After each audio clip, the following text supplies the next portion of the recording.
So, the reason that we called you all here today was to tell the tale of our role-playing campaign that we did on Friday. For real this time. Yeah. So we fought off the magma lightning elementals, and then that was the end of the session for our previous and the beginning of the session we're about to retell now. So, we still need to go into this temple and rescue the family of this elven woman, who's probably already been killed, but, you know, whatever. We're heroes, we have to do this. At the end of the fight, 2 of the lava cats ran off towards some rubble, and they fought the rest of the elementals. We considered following the magma cats, but we decided against it. We went instead to a set of stairs descending into the earth. And we went down. Now, let me see if I remember the sequence of events correct. Yep, it's recording. We went down into the tunnels under the earth. It was just a little tiny room. Yeah. It was like full of old broken tools, and that was it. So Session over. No, we searched it and we found a secret door. We opened the secret door, and there was a long tunnel, and at the end of that was another secret door, which led into another small room. It led to another tunnel, which led to another secret door, another tunnel, another secret door. Make a long story short, 4 hours later, session called, and prep time.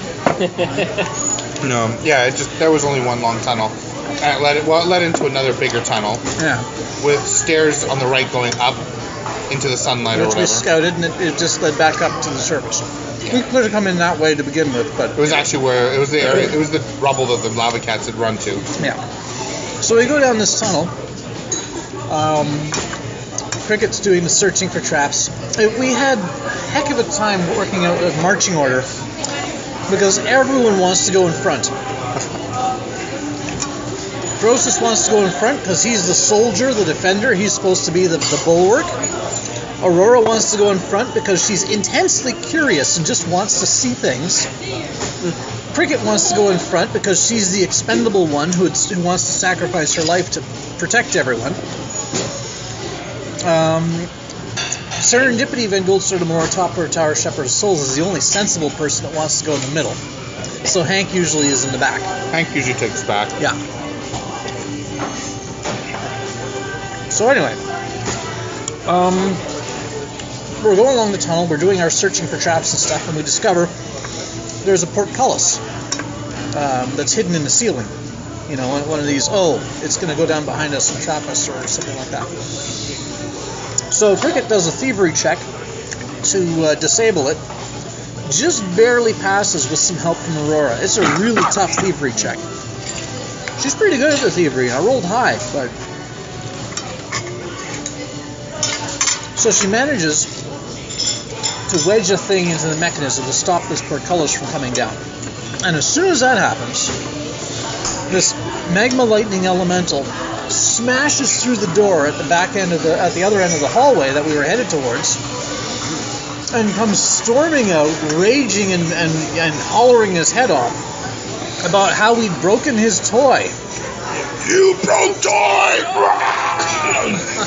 And he was going to come and attack us. Well, and he did. And he did. He attacked us.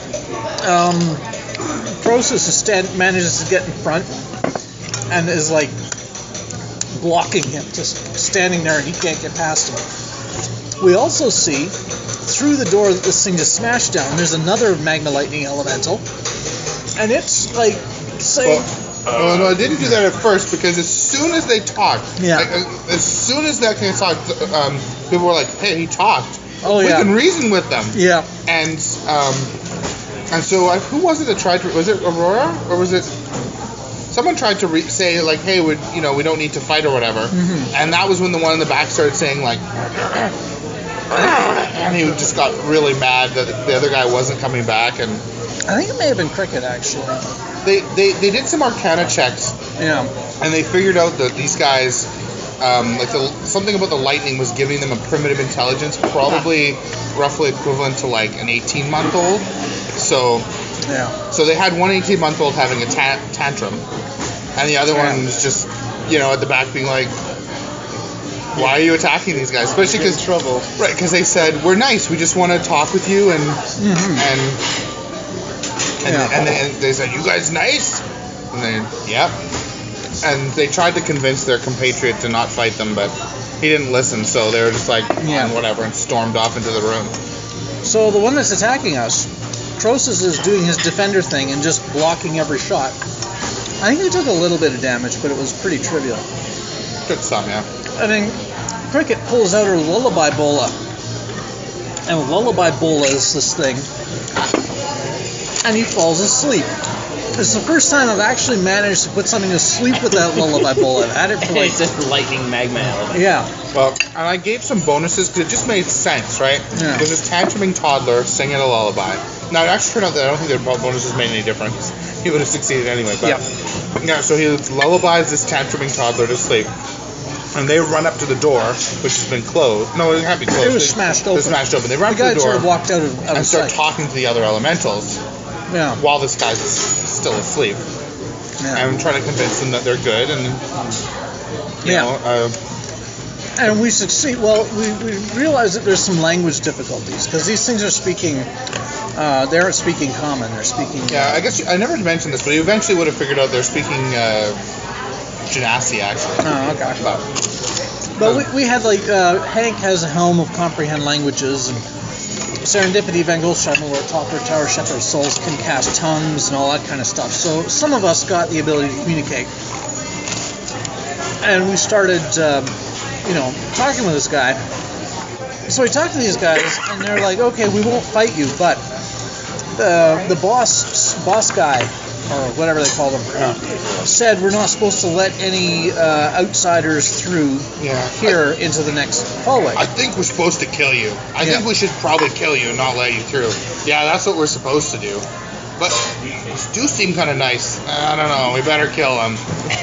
I think ultimately we convinced them that we were magma fire elementals. Well, Serendipity did do the thing to make everyone look like fire elementals, including changing Cricket's... Oh, right. She decorated Cricket. That was awesome.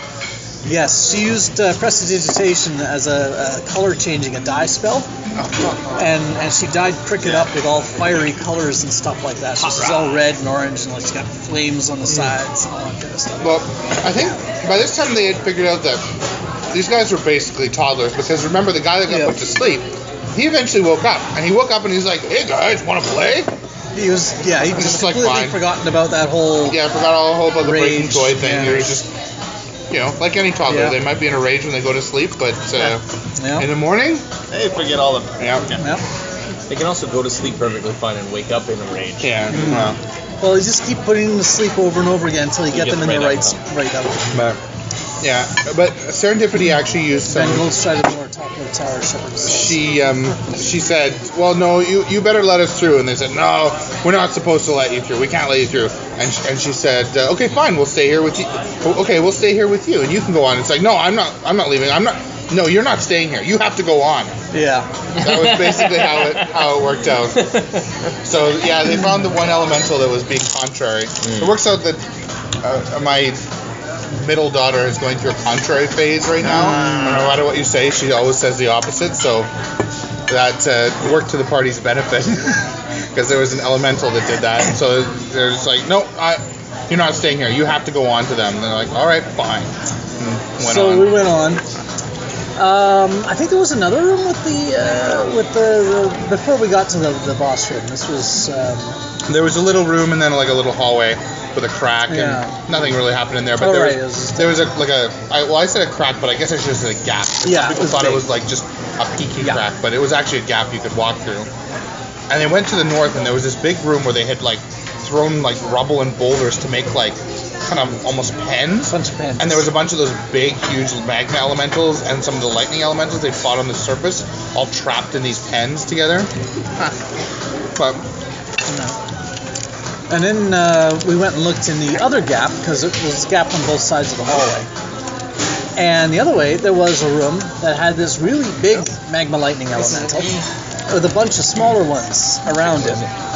And he was talking almost intelligently. Cricket first snuck into the room. Cricket snuck in. Saw this guy, snuck back out. And Serendipity snuck in, and she can understand him. And there's this guy standing up. There's a bunch of those like elementals around him. He's standing up like on a raised platform, and he's saying, "All right, I think there seems to be some fleshies or something here. Let's get ready to defend ourselves. We're not going to attack them, or we won't be any better than them. Let's just get ready to defend ourselves." Yeah. And that's when we realized, we can totally deal with these guys. We can not deal with them in a traditional adventurer sense, but deal with them as in make a deal. So the party went in there and convinced them that they meant them no harm, and got into a discussion with their leader, who's like their teacher. Yeah. He's the smart one. And he said, he's the teacher because I'm the smartest. I didn't used to be the smartest, but then the smartest guy died.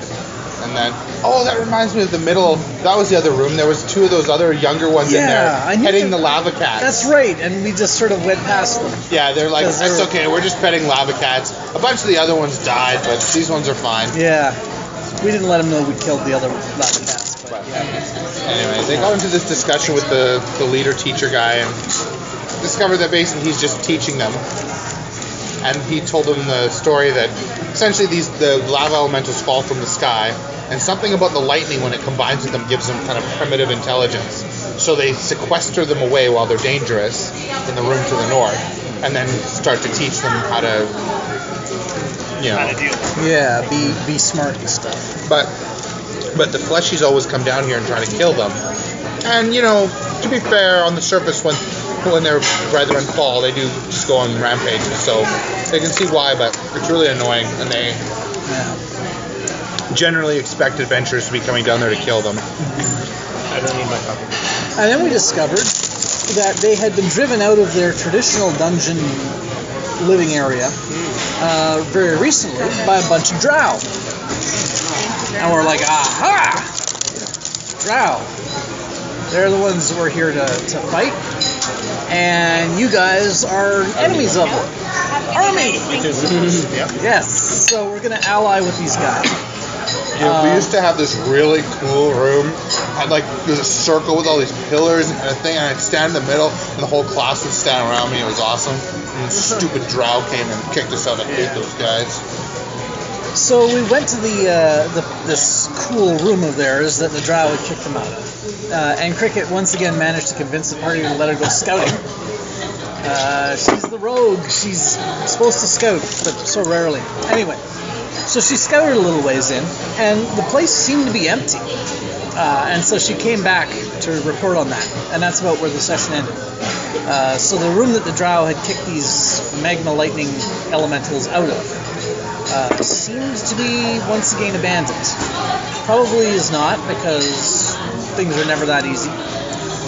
But That's where you are. Yep. So we're probably going to try and get these magma lightning elementals to accompany us in there and help us take the place back.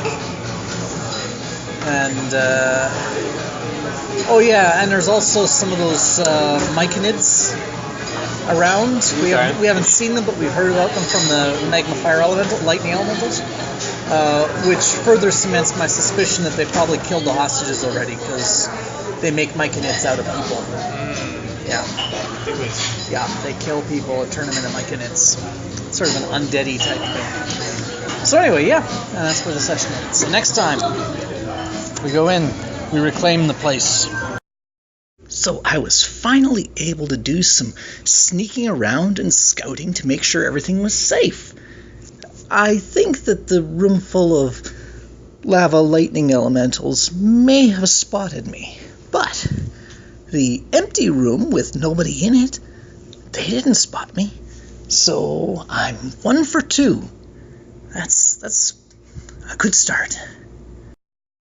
Dear Diary, today I made a new friend, and he didn't even have a name, so I got to name him. Hank said that they're some kind of relative to the Genasi, and said that someone said they're pseudo-Genasi, so I named him Teacher Genasi. But then somebody mumbled that's a stupid name. But I'm going to pretend I didn't hear that voice. Anyway, he seems pleased with his name, and he was very helpful. He drew us a map and everything. Seems like they're having some conflict down here. I'm sure looking forward to helping them. I decided to give him one of my amulets. He seemed to be very taken with the gift. I wonder what my friends would think if I suggested we stay here for a while. We could build a school and teach them all sorts of things, like knitting and cookery and Serendipity, Van Goldstrater, Malor, blah, blah, blah, could teach them some magic stuff, maybe. And Hank could teach them about Hank stuff. And Croesus could teach them the law. Well, or about the dream, or he could help somehow. I am very concerned, though, about those people that were taken. I'm concerned that they're already been mushroomed. I'm worried about what we'll find on the other side of the boards. So I guess we'll have to do our school later. Anyway, it's been a really great day so far, and it's sure to just get better and better. I'm so happy to be with my friends. You know, I'm surprised that these fire monsters aren't actually monsters. Because, you know, they're just lava and lightning that rained down from the sky, originally from that horrible volcano over there. But they're actually somewhat intelligent creatures that actually have minds and stuff, and that's really surprising. I was totally expecting I would just kill them. And then we didn't, for some reason. Because I guess everybody else had sympathy on these creatures that were acting like babies, which, even though they're made of fire, okay, whatever, I can buy that.